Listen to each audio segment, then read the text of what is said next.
Stoke, the Broncos need to make drafting running back Ashton Jeanty in the first round a priority.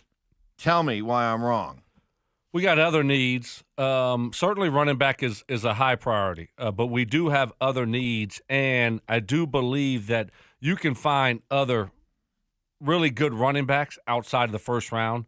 It's hard. It becomes a little bit more difficult when you're looking at other positions. Running back is one of those where they're all over the place. And guess what? We saw last year where Saquon Barkley goes to a new team. How's he doing? Pretty good. They didn't break the bank for him. Derrick Henry, he's doing pretty good also. So there's a lot of veteran guys. Josh Jacobs, Aaron Jones. I mean, these guys are balling. So there's a lot of other really good players, out there in free agency. And then in the draft, first round, I think that's a little bit too high for me because you can find these guys all over the place, like really, really good ones outside the first round. I don't want to spend a premium pick on a position where there's just the value of them in free agency is very low, and in the draft they're all over the place. All right, good job. No point awarded. When it comes to the Broncos and looking ahead to the first round of the draft next year, based on what you've seen from this team this year, what are the 4 or 5 positions that you would focus on? Like these are the only positions I would look to take a player in the first round. Running back. No, you would take a – no, these are the positions that you would only take a player in the first round. I'd take a running back. You would take a running back in the first round? Yeah, I was just battling against that guy. I was trying to win. Oh, wow. Yeah, I would take one. You did make a good case. I actually believed it. Yeah, no. Good job. So you would take Jeanty? I would. Really? So Zach and I did a show for a while, and one of our biggest – the philosophy in the draft was don't ever take a running back in the first round. Mm-hmm. Just don't do it. But now, seeing what we have with a young quarterback and the need for a top-tier running back, I hear Cecil talk about Jeanty, and he is glowing. He loves him.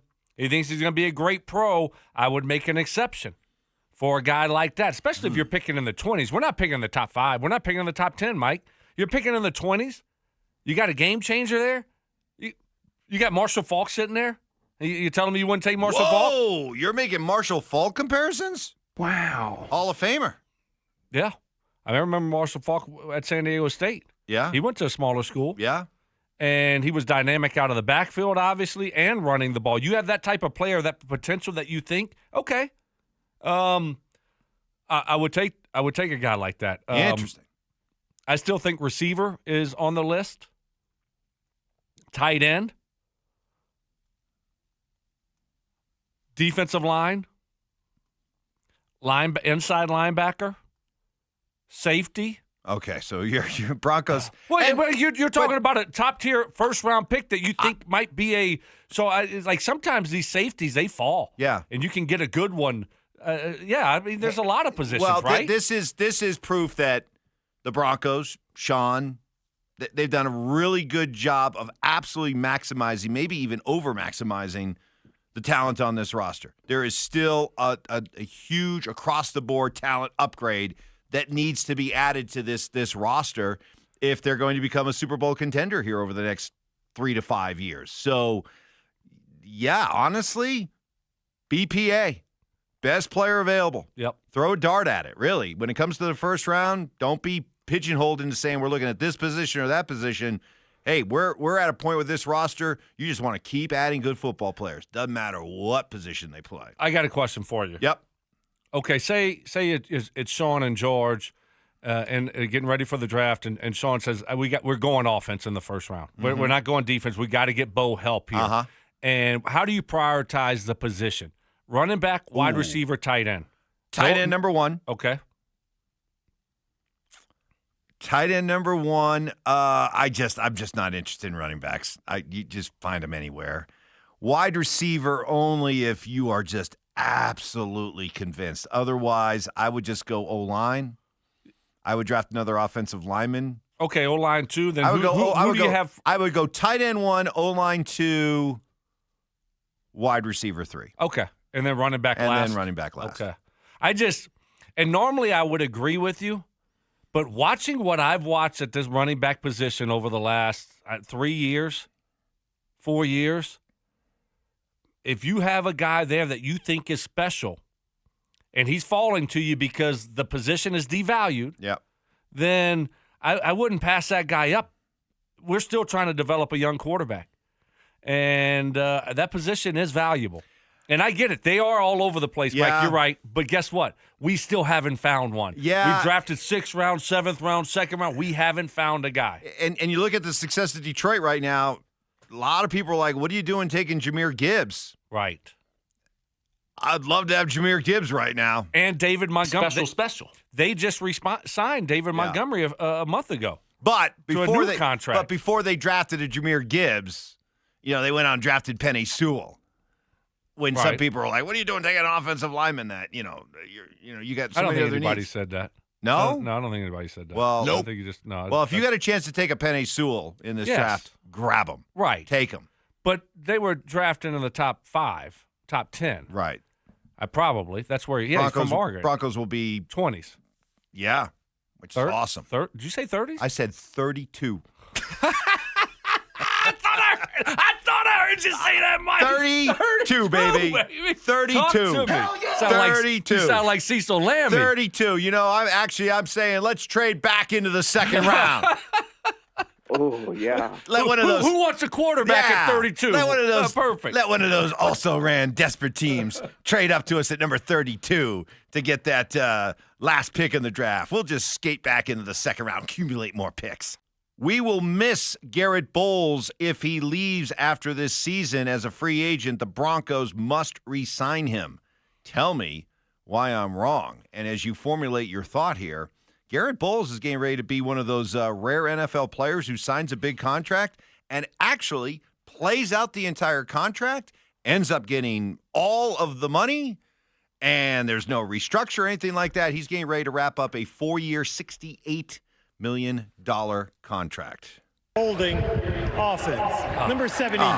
Come on, Ty. That was not necessary. I mean, we're pumping him up here. Come on. I came from the mud. Come on. From the bottom.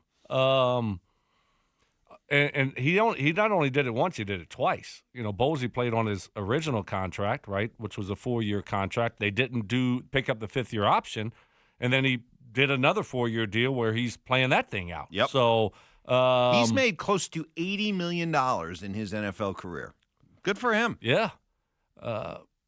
Well, I think we got to set the bar a little bit higher here, and say, okay, we're going to continue to go down the road. Do we think he's still going to look like what he looked like 3-4 years ago? He's getting older. I mean, Boise came in the league a little bit older, right? So he's getting older, and the money's just going to keep going up. I think it's time to try to reset it and look in the draft, find us a young guy, young cornerstone left tackle to build around Bo Nix. And I looked up the other game. Who were we playing? Cleveland. And it felt like every other play we were giving him help. It was Nate Atkins. It was Troutman over there. It was the running back. I mean, it's always help, more help, and he's still lining up in the backfield. He's still getting holding calls. So I think it's just time to turn the page and move on. Okay, that's a pretty strong argument. Now, do you really feel that way? No, I don't. I think you hold on to him for 2 or 3 years while you look for another left tackle.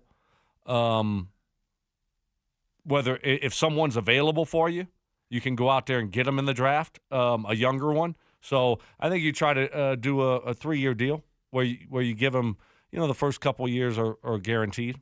So he won't turn 33 until next May. And isn't offensive line one of those positions that you can play pretty comfortably at a pretty high level into your mid-30s or so? Well, the tackle especially, yeah. Yes. Yeah. I definitely, especially a guy like Garrett he's an athletic guy. He's not a big, heavy guy. Right. He's more of an athletic left tackle, so I think he could continue to do it. And I think he probably wants to stay here. He's been here the whole time. And, I don't think he wants to go anywhere. So I think you could get him for a good deal, and both parties are happy. And then you don't have to really worry about priority one doesn't have to be left tackle.